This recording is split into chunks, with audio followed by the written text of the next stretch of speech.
It seems like it was a lot of fun. It's always a lot of fun when you win. Unfortunately, the Democrats don't like to see tax cutting. They like to see tax increases. And they like to complain. For the first time in 31 years, we will deliver for the American people. You're going to see companies hire. You're going to see wages go up. You're going to see economic growth. The only thing they left out was that this tax bill was going to stem the tides, take us to Mars tomorrow, and the Cleveland Browns were going to win the Super Bowl. Some of the reaction today as Republicans finally did what they said they were going to do, is pass a tax reform bill. It is now at the White House, or on its way there, for the president's signature. We don't know when that'll happen, but the president taking to his favorite Twitter account to say the tax cuts are so large and so meaningful, and yet the fake news is working overtime to follow the lead of their friends, the defeated Dems, and only demean. This is truly a case where the results will speak for themselves, starting very soon. Jobs, jobs, jobs, and also Obamacare, the mandate. Obamacare has been repealed in this bill. We didn't want to bring it up. I told people specifically, be quiet with the fake news media because I don't want them talking too much about it, because I didn't know how people would. But now that it's approved, I can say the individual mandate on health care has been repealed. That's the main funding mechanism for Obamacare. Let's bring in our panel. Eli Lake, columnist for Bloomberg View. Olivier Knox, Yahoo News chief Washington correspondent. And we welcome Ainsley Earhardt, co-host of Fox and Friends and author of the new book, Through Your Eyes, My Child's Gift to Me, which is a great book, especially this time of year. Good stocking stuffer. Ainsley, let's start with you. Thank you. This is a big day for this administration. This president. A big day. It's a big day. It's a great big day for the majority of the folks who live in our country, the majority of our viewers.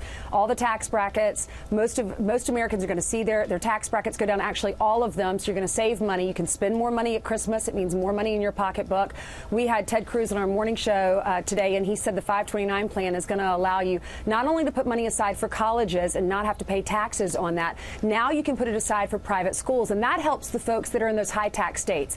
Take New York, for instance. So many people they end up sending their kids to the private schools. So even though their tax bracket, or even though they still have the local and the state taxes, that local lawmakers are going to have to decrease that now. It is, I think, overall going to be wonderful for the majority of Americans. And I'm not even convinced, Brett, that it's going to be bad for the high state tax states because of some of these other cuts and some of the other deductions. And I think we're now putting pressure on local officials to lower the taxes in Connecticut and New Jersey and New York and in California. Yeah, obviously, Democrats view it differently in their perception of the middle class. Here are the leaders of the House and Senate. The economy is not going to take off. The wealthy will do better. There'll be a lot of dividends. There'll be a lot of stock buybacks. Not too much job creation. Joe Sixpack will be delivering the champagne to their parties. That's how this is. This isn't about anything better for working class families. This is about champagne glasses clinking. Olivier, I mean, it is an interesting argument to say that the economy is not going to take off. Well, it may not, but they truly are making that case. Yeah, and this actually really is one of the central points here, is what is going to happen to economic growth. You know, the Republican sales pitch for this was that it would spur economic growth from sort of the roughly 2% where we are now into 3%, possibly 4%.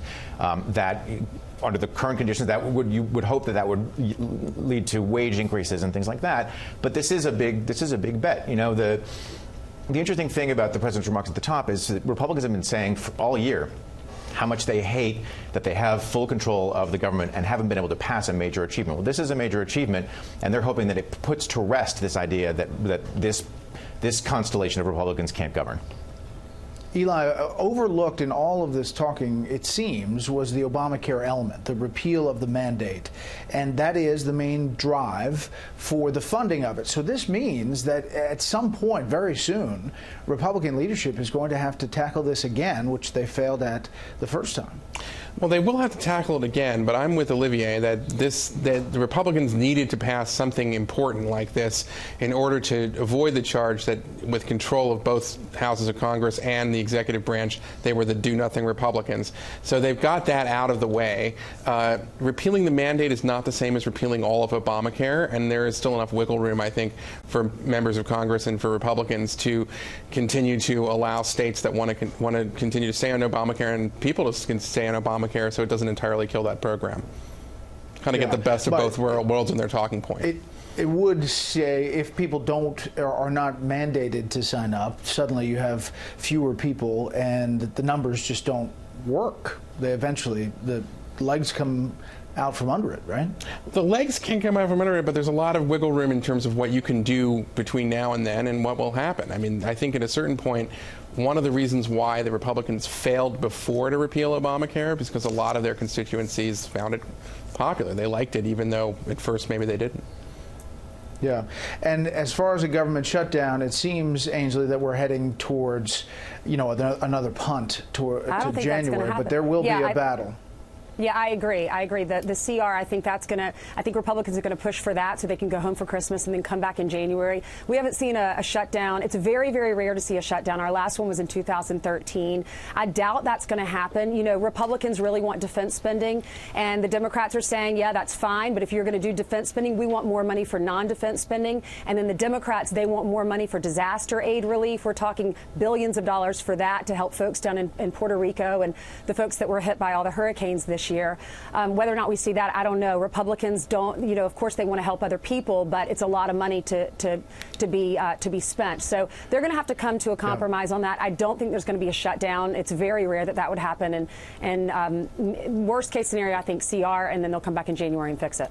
Yeah, continuing resolution. Moments ago, Peter Doocy, outside that meeting where they're meeting right now, senior House GOP are leaving meeting on avoiding the shutdown. We just passed tax reform. At least give us 2 or 3 hours before you murder Santa Claus on the way to Christmas. So, obviously they're feeling the pressure up there.